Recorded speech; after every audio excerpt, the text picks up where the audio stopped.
Hi friends, അസ്സലാമു അലൈക്കും. എല്ലാവർക്കും ഐഷ സ്ഡ്രീംവേൾഡിൻ്റെ പുതിയൊരു വീഡിയോയിലേക്ക് സ്വാഗതം. ഇന്നത്തെ നമ്മുടെ റെസിപ്പി ചിക്കൻ ഡോണറ്റ്സ് ആണ്. മസാലയൊന്നും വഴറ്റി ഒരുപാട് സമയമൊന്നും കളയാതെ വളരെ ഈസി ആയിട്ട് ചെയ്തെടുക്കാൻ പറ്റിയ നല്ല ടേസ്റ്റി ആയിട്ടുള്ള ഒരു ഈവനിങ് സ്നാക്സാണിത്.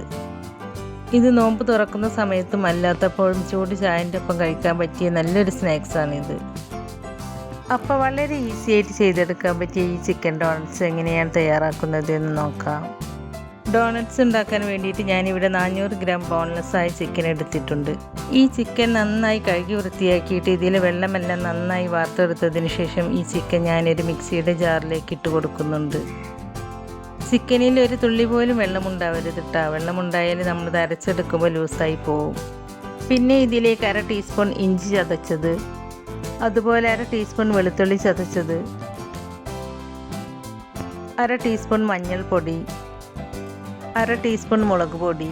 ഇത് കശ്മീരി മുളക് പൊടിയൊന്നല്ല കേട്ടോ, സാദാ മുളക് പൊടിയാണ്. പിന്നെ 1/2 ടീസ്പൂൺ കുരുമുളക് പൊടി, 1/2 ടീസ്പൂൺ ഗരം മസാലപ്പൊടി, 1/2 ടീസ്പൂൺ ചില്ലി ഫ്ലേക്സ്. പിന്നെ ഒരു ചെറിയ സവാള ചെറുതായി കട്ട് ചെയ്തത്, ഒരു പച്ചമുളക് കട്ട് ചെയ്തത്. പച്ചമുളക് നിങ്ങളുടെ എരിവിനനുസരിച്ച് ചേർത്ത് കൊടുക്കുക കേട്ടോ. പിന്നെ 1/2 കപ്പ് മല്ലിയിലയും ചേർത്ത് കൊടുക്കുക. ഇതെല്ലാം കൂടി അരച്ചെടുക്കുമ്പോൾ ഒന്ന് ലൂസായി പോകും. അപ്പോൾ ഇതൊന്ന് ടൈറ്റായി കിട്ടാൻ വേണ്ടിയിട്ട് 2 സ്ലൈസ് ബ്രെഡ് ചേർത്ത് കൊടുക്കുന്നുണ്ട്. പിന്നെ ഇതിലേക്ക് ആവശ്യമായ ഉപ്പ് ചേർത്ത് കൊടുക്കുക. ഞാനിതിലേക്ക് 1/2 ടീസ്പൂൺ ഉപ്പാണ് ചേർത്ത് കൊടുക്കുന്നത്. പിന്നെ ഒരു ഹാഫ് ലെമൺ ജ്യൂസും ചേർത്ത് കൊടുത്ത് ഇതെല്ലാം ഒന്ന് അരച്ചെടുക്കുക. നിങ്ങളുടെ അടുത്ത് ഫുഡ് പ്രോസസ്സർ ഉണ്ടെങ്കിൽ അതിലിട്ടിട്ട് ഇതെല്ലാം അരച്ചെടുത്താലും മതി. ഇത് അരച്ചെടുക്കുമ്പോൾ ഫൈൻ പേസ്റ്റായിട്ട് അരച്ചെടുക്കരുത്, ഒന്ന് ക്രഷ് ചെയ്തെടുക്കാനേ പാടുള്ളൂ. ഇപ്പം ഞാനിത് ചെറുതായിട്ടൊന്ന് അരച്ചെടുത്തിട്ടുണ്ട്. ഇനി ഒരു മീഡിയം സൈസിലുള്ള പൊട്ടാറ്റോ നന്നായി വേവിച്ചതിന് ശേഷം അത് ഉടച്ചെടുത്തിട്ട് ഇതിലേക്ക് ചേർത്ത് കൊടുക്കുക. പിന്നെ 2 ടേബിൾ സ്പൂൺ കോൺഫ്ലോറും ചേർത്ത് കൊടുത്ത് ചെറുതായിട്ട് ഇതൊന്ന് പൾസ് ചെയ്തെടുക്കുക. ഇത് ഒരുപാട് നേരമൊന്നും അരച്ചെടുക്കരുത് കേട്ടോ. ഇതെല്ലാം ഒന്ന് മിക്സ് ആവുന്നത് വരെ ജസ്റ്റ് ഒന്ന് പൾസ് ചെയ്തെടുത്താൽ മതി. അപ്പോൾ ഞാനിതെല്ലാം ഒന്ന് അരച്ചെടുത്തിട്ടുണ്ട്. ഇനി നമുക്കിതൊരു ബൗളിലേക്ക് മാറ്റാം. ബൗളിലേക്ക് മാറ്റിയതിന് ശേഷം നിങ്ങൾക്കിത് ലൂസായിട്ട് തോന്നുകയാണെങ്കിൽ ഒരു ബ്രെഡ് സ്ലൈസ് കൂടി പൊടിച്ചെടുത്ത് ഇതിലേക്ക് ചേർത്ത് കൊടുത്ത് ഈ മാവൊന്ന് ടൈറ്റാക്കി എടുക്കുക. അതല്ലെങ്കിൽ 1/2 മണിക്കൂർ ഫ്രീസറിൽ വെച്ചാൽ മതി. അപ്പോൾ ഒന്നും കൂടി ടൈറ്റായി കിട്ടും. ഞാൻ ഈ അരച്ചെടുത്തത് ലൂസായി പോയിട്ടൊന്നുമില്ല, പാകത്തിന് ടൈറ്റായിട്ട് തന്നെയാണ് കിട്ടിയിട്ടുള്ളത്. അതുകൊണ്ട് ഞാൻ ഇതിലേക്ക് ബ്രെഡ് ക്രംസ് ഒന്നും ചേർത്ത് കൊടുക്കുന്നില്ല. ഇനി ഇത് ഷേപ്പ് ചെയ്തതിന് ശേഷം ഒരു പ്ലേറ്റിലേക്ക് വെച്ച് കൊടുക്കുമ്പോൾ അത് എടുക്കുന്ന സമയത്ത് ഒട്ടിപ്പിടിക്കാതിരിക്കാൻ ഈ പ്ലേറ്റിൽ കുറച്ച് ഓയിൽ തടവി കൊടുക്കുക. ഇനി നമുക്കിത് ഡോണറ്റിൻ്റെ ഷേപ്പിലാക്കിയെടുക്കാം. ഇത് ഷേപ്പ് ചെയ്തെടുക്കുമ്പോൾ കുറച്ച് ഓയിൽ കയ്യിൽ നന്നായിട്ട് പുരട്ടിയതിന് ശേഷം ഈ മാവിൽ നിന്ന് നമുക്ക് എത്ര വലിപ്പമാണ് വേണ്ടതെങ്കിൽ അതിനനുസരിച്ചുള്ള ഉരുളകളാക്കി എടുക്കുക. എന്നിട്ട് ഇതുപോലെ പരത്തി കൊടുക്കുക.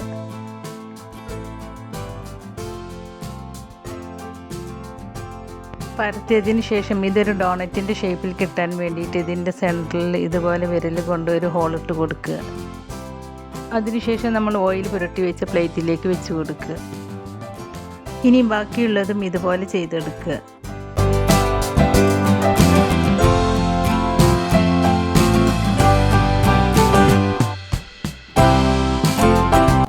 ഇപ്പം ഞാനിതെല്ലാം ഡോണറ്റിൻ്റെ ഷേപ്പിൽ പരത്തിയെടുത്തിട്ടുണ്ട്.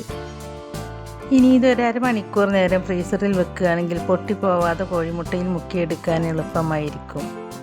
അപ്പോൾ നിങ്ങൾക്കിത് സമയമുണ്ടെങ്കിൽ ഒരു 1/2 മണിക്കൂർ നേരം ഫ്രീസറിൽ വെക്കുക. അല്ലെങ്കിലും കുഴപ്പമൊന്നുമില്ല, ഇത് പൊട്ടിപ്പോവാതെ വളരെ ശ്രദ്ധിച്ചിട്ട് ചെയ്തെടുത്താൽ മതി. അപ്പോൾ ഞാനിത് ഏതായാലും ഒരു 1/2 മണിക്കൂർ ഫ്രീസറിൽ വെക്കുകയാണ്. 1/2 മണിക്കൂറിന് ശേഷം ഞാനിത് ഫ്രീസറിൽ നിന്നും എടുത്തു വെച്ചിട്ടുണ്ട്. ഇനി നമുക്കിത് ഫ്രൈ ചെയ്തിട്ടെടുക്കണം. ഫ്രൈ ചെയ്യുന്നതിന് മുമ്പ് ഇത് മൈദപ്പൊടിയിലും കോഴിമുട്ടയിലും ബ്രെഡ് ക്രംസിലും ഒന്ന് കോട്ട് ചെയ്തെടുക്കണം. അതിനായിട്ട് ഞാനിവിടെ 1 കപ്പ് മൈദപ്പൊടി ഒരു ബൗളിലെടുത്ത് വെച്ചിട്ടുണ്ട്.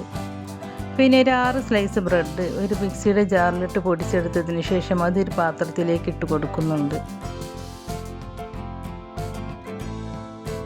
പിന്നെ 2 കോഴിമുട്ട ഒരു ബൗളിലേക്ക് പൊട്ടിച്ചൊഴിച്ച് കൊടുക്കുക. അതിലേക്ക് ഒരു 3 ടേബിൾ സ്പൂൺ പാലൊഴിച്ച് കൊടുത്ത് ഒരു സ്പൂണ് കൊണ്ട് നന്നായിട്ടൊന്ന് ബീറ്റ് ചെയ്തെടുക്കുക. ഇനി ഫ്രീസറിൽ നിന്നും എടുത്തു വെച്ച ഡോണറ്റിൽ നിന്നും ഒരെണ്ണം എടുത്തിട്ട് ആദ്യം ഈ മൈദപ്പൊടിയിലിട്ട് കൊടുത്ത് നന്നായിട്ടൊന്ന് കവർ ചെയ്തെടുക്കുക.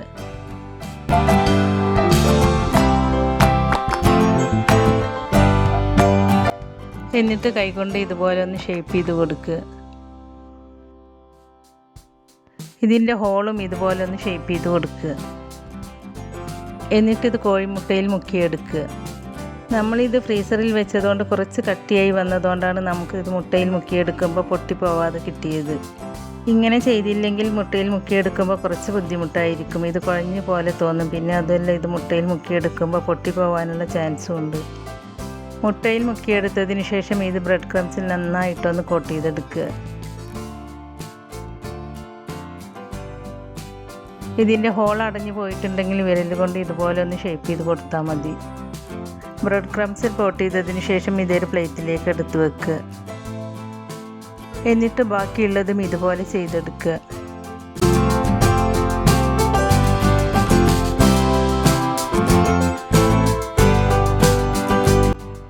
അപ്പോൾ ഞാൻ ഇതെല്ലാം മൈദയിലും മുട്ടയിലും ബ്രെഡ് ക്രംസിലും ഒക്കെ ഇട്ടിട്ട് നന്നായിട്ട് കവർ ചെയ്തെടുത്തിട്ടുണ്ട്. ഇനി നിങ്ങൾക്കിത് വേണമെങ്കിൽ ഇതൊരു എയർ ടൈറ്റുള്ള ബോക്സിലാക്കിയിട്ട് അടച്ചു വെച്ച് ഫ്രീസറിൽ സൂക്ഷിക്കാവുന്നതാണ്. അപ്പോൾ നിങ്ങൾക്കിത് ആവശ്യമുള്ള സമയത്ത് ഫ്രീസറിൽ നിന്ന് എടുത്ത് ഫ്രൈ ചെയ്തെടുക്കാനായിട്ട് പറ്റും. ഇപ്പം ഞാനിതെല്ലാം ഇവിടെ ഫ്രൈ ചെയ്തെടുക്കുകയാണ്. അതിനായിട്ട് ഒരു കടായിൽ ഫ്രൈ ചെയ്തെടുക്കാൻ ആവശ്യമായ ഓയിൽ ഒഴിച്ചു കൊടുത്തിട്ടുണ്ട്. എണ്ണ ചൂടായിട്ട് വരുമ്പോൾ ഓരോന്നായിട്ട് ഇതിലേക്ക് ഇട്ട് കൊടുക്കുക.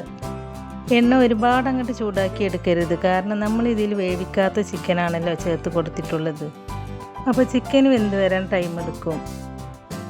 അപ്പോൾ ഇതൊരു മീഡിയം ടു ലോ ഫ്ലെയിമിൽ വെച്ചിട്ട് വേണം ഫ്രൈ ചെയ്തെടുക്കാൻ. ഇപ്പം ഞാൻ ഇതിലേക്കൊരു 4 എണ്ണം ഇട്ട് കൊടുത്തിട്ടുണ്ട്. ഇനി ഇത് ലോ ഫ്ലെയിമിലേക്ക് മാറ്റി കൊടുത്തിട്ട് വേവിച്ചെടുക്കുക. നമ്മളിത് എണ്ണയിലേക്ക് ഇട്ടപാടെ ഇളക്കി കൊടുക്കരുത്, അങ്ങനെ ചെയ്താൽ ഇത് പൊട്ടിപ്പോവും. കുറച്ചൊന്ന് വെന്ത് കഴിഞ്ഞാൽ ഒരു സ്പൂൺ കൊണ്ട് എല്ലാം ഒന്ന് വിട്ട് കൊടുത്തിട്ട് ലോ ഫ്ലെയിമിൽ വെച്ചിട്ട് വേവിച്ചെടുക്കുക. ഇപ്പോൾ ഡോണറ്റിൻ്റെ ഒരു വശം വെന്ത് കിട്ടിയിട്ടുണ്ട്. ഇനി നമുക്കിത് മറിച്ചിട്ട് കൊടുത്ത് മറ്റേ വശവും വേവിച്ചെടുക്കാം. ഒരു 2 മിനിറ്റ് കൊണ്ട് നമുക്ക് മറ്റേ വശവും വെന്ത് കിട്ടും. ഇപ്പോൾ ഇതിൻ്റെ 2 വശവും വെന്ത് വന്നിട്ടുണ്ട്. ഇനി നമുക്കിത് എണ്ണയിൽ നിന്നും എടുത്ത് മാറ്റാം. ഇതുപോലെ ബാക്കിയുള്ളതും ഫ്രൈ ചെയ്തിട്ടെടുക്കുക.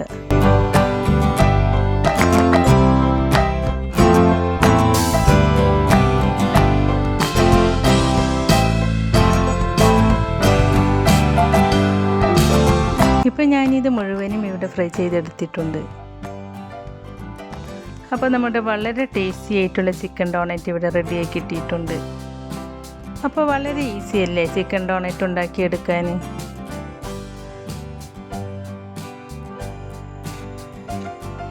ഇതിൻ്റെ പുറമെ നല്ല ക്രിസ്പിയും ഉള്ളിൽ നല്ല സോഫ്റ്റുമാണ്. അപ്പോൾ വളരെ ടേസ്റ്റി ആയിട്ടുള്ള ഈ ചിക്കൻ ഡോണറ്റ് നിങ്ങളെല്ലാവരും ഒന്ന് ട്രൈ ചെയ്ത് നോക്കണം.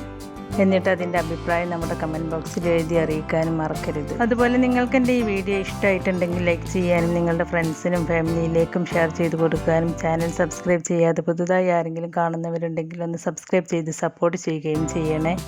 സബ്സ്ക്രൈബ് ചെയ്യുമ്പോൾ കൂടെ കാണുന്ന ബെല്ലൈക്കണിൽ ക്ലിക്ക് ചെയ്ത് അതിൽ ആളെന്ന ഓപ്ഷൻ തന്നെ എനേബിൾ ചെയ്ത് വെക്കുകയാണെങ്കിൽ ഞാൻ പുതിയ റെസിപ്പീസ് അപ്ലോഡ് ചെയ്യുമ്പോൾ അതിൻ്റെ നോട്ടിഫിക്കേഷൻ നിങ്ങൾക്ക് കിട്ടുന്നതാണ്. ഇൻഷാ അല്ലാഹ് പുതിയ റെസിപ്പീസുമായി വീണ്ടും വരാം. Thank you.